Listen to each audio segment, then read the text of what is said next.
Hi friends, నేను మీ lucky world. ఈరోజు ఎంతో రుచికరమైన కాకరకాయతో పకోడీ ఎలా చేస్తారో మీకైతే చూపించబోతున్నానండి. కాకరకాయతో పకోడీ అనేది ఎవరైనా ఇష్టంగా తింటారనమాట. ఇలా చేస్తే చేదు అనేది అస్సలు ఉండదు. ముందుగా కాకరకాయని చెక్కు తీసుకొని మనకి ఏ షేప్లో కావాలంటే ఆ షేప్లో అయితే కోసుకోవాలి.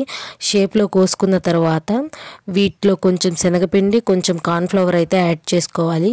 బియ్యపిండి అనేది ఆప్షనల్ అండి, మీరు వేసుకోవాలి అనుకుంటే వేసుకోవచ్చు. నేనైతే వేయడం లేదనమాట. అది ఎవరెవరి ఒపీనియన్ బట్టి ఉంటుంది. ఇప్పుడు ఇందులో కొంచెం రుచికి సరిపడినంత కారం అయితే యాడ్ చేసుకుందాము. కారం యాడ్ చేసుకున్న తర్వాత రుచికి సరిపడినంత ఉప్పు అయితే యాడ్ చేసుకుందాము. ఉప్పు తర్వాత కొంచెం ధనియా పౌడర్ అయితే యాడ్ చేసుకుందాము. ధనియా పౌడర్ తర్వాత కొంచెం అల్లం వెల్లుల్లి పేస్ట్ అయితే యాడ్ చేసుకుందాం. అల్లం వెల్లుల్లి పేస్ట్ అప్పటికప్పుడు దంచి వేసుకుంటే ఫ్లేవర్ అనేది ఇంకా చాలా బాగుంటుంది అన్నమాట. ఇప్పుడు అన్నీ వేసుకున్న తర్వాత దీన్ని బాగా కలుపుకుందాము. మనకి ఇది కొంచెం రాగా అనిపిస్తే ఇందులో కొంచెం లిటిల్ బిట్ అంత వాటర్ అయితే యాడ్ చేసుకొని ఆ ముక్కలకి కోటింగ్ అనేది బాగా పట్టేంత వరకు బాగా మర్దన చేసినట్టుగా బాగా కలుపుకోవాలండి. ముక్కకి ఎంత బాగా కోటింగ్ పడితే మనకి పకోడీ అనేది అంత బాగా వస్తుందన్నమాట.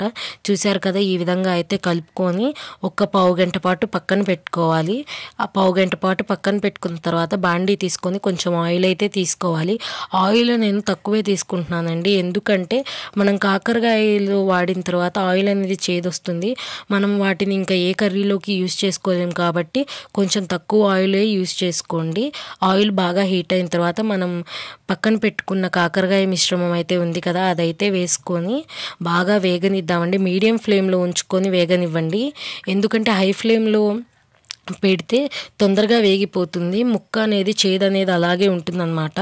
మీడియం ఫ్లేమ్లో పెట్టి వేపుకుంటే ఏంటంటే మనకి ముక్క కోటింగ్ కాకుండా లోపల ఉన్న ముక్క కూడా బాగా వేగుతుంది, క్రిస్పీగా కూడా ఉంటుంది. చూసారు కదా, బాగా వేగిపోయింది. ఇప్పుడు ఒక గిన్నెలోకి తీసేసుకుందాము.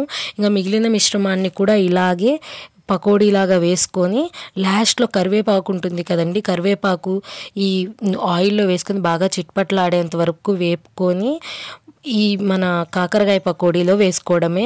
అంతేనండి, చాలా సింపుల్ అయిన కాకరకాయ పకోడీ అయితే రెడీ అయిపోతుంది. ఇలా చేసి కనుక పిల్లలకు కనుక ఇస్తే కాకరకాయ అంటే ఇష్టం లేని వాళ్ళు కూడా కాకరకాయ పకోడీని బాగా తింటారు. మన ఛానల్ని మునిపెప్పుడు చూడని వాళ్ళైతే చూడండి, ఛానల్ని సబ్స్క్రైబ్ చేసుకోండి, ఛానల్ని సపోర్ట్ చేస్తూనే ఉండండి. మరిన్ని వీడియోస్ కోసం థ్యాంక్స్ ఫర్ వాచింగ్.